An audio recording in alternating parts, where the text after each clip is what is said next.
Supreme court के आज आए फैसले के बाद पूर्वांचल के बाहुबली नेता मुख्तार अंसारी के बुरे दौर की क्या शुरुआत हो चुकी है। अंडरवर्ल्ड से लेकर सियासी गलियारों तक में ये सवाल अब चर्चा का विषय बन गया है। मुख्तार के करीबियों के अलावा विरोधियों की निगाहें भी अब इस पर लगी है कि पंजाब की रोपड़ जेल से यूपी की बांदा जेल तक आने का उसका सफ़र कितना सुरक्षित रहेगा।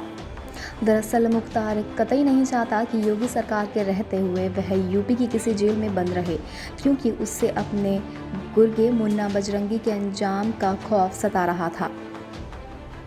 साल 2018 में जेल के भीतर ही हुई गैंग वॉर में बजरंगी को मौत के घाट उतार दिया गया था। लिहाजा उसके बाद से ही मुख्तार किसी अन्य राज्य की जेल में जाने की सुरक्षित पनाहगाह तलाश रहा था।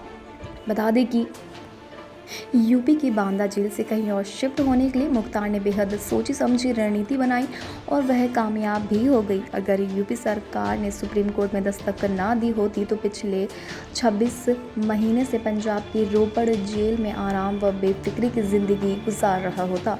जनवरी 2019 में मोहाली के एक बड़े बिल्डर को फ़ोन करके खुद को मुख्तार अंसारी बताते हुए 10 करोड़ रुपए मांगे गए थे। मोहाली के संदर्भ में एफआईआर दर्ज हुई थी और 24 जनवरी 2019 को पंजाब पुलिस ने मुख्तार अंसारी को यूपी से ले जाकर मोहाली कोर्ट में पेश किया था, जहां उन्हें 14 दिन की न्यायिक हिरासत में रोपड़ जेल भेज दिया गया था।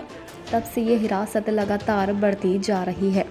पंजाब में कांग्रेस की सरकार और मुख्तार के खानदान में ऐसे कई रिश्तेदार हैं जिनके कांग्रेस में अच्छे रसूख है।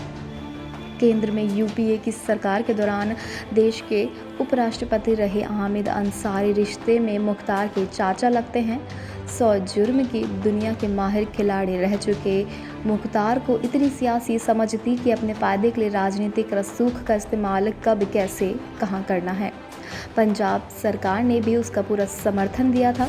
यूपी सरकार ने जितनी बार भी वहां की कोर्ट में उसे उत्तर प्रदेश में शिफ्ट करने की अर्जी दी, हर बार पंजाब सरकार ने उसकी बीमारियों की दलील देकर उसे शिफ्ट करवाने से बचा लिया। हार कर यूपी सरकार को सर्वोच्च अदालत आना पड़ा। वैसे हत्या, अपहरण और फिरौती वसूली जैसे करीब 50 मामलों में आरोपी और पिछले 5 बार से विधायक रहे मुख्तार अंसारी का रिश्ता एक रईस खानदान से है। सिर्फ डर की वजह से ही नहीं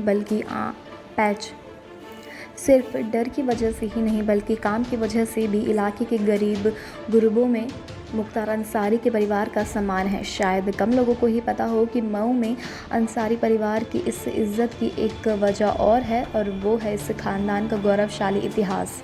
खानदानी रसूख की जो तारीख इस घराने की है, वैसी शायद ही पूर्वांचल के किसी खानदान की हो। बाहुबली मुख्तार अंसारी के दादा डॉक्टर मुख्तार अहमद अंसारी स्वतंत्रता संग्राम आंदोलन के दौरान 1926-1927 में इंडियन नेशनल कांग्रेस के अध्यक्ष रहे और वे गांधी जी के भी बेहद करीबी माने जाते थे।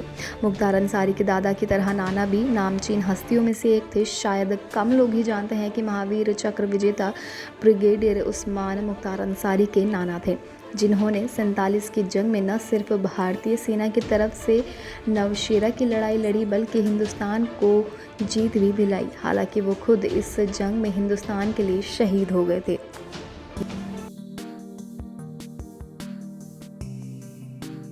Subscribe to our YouTube channel and press the bell icon to get the latest updates.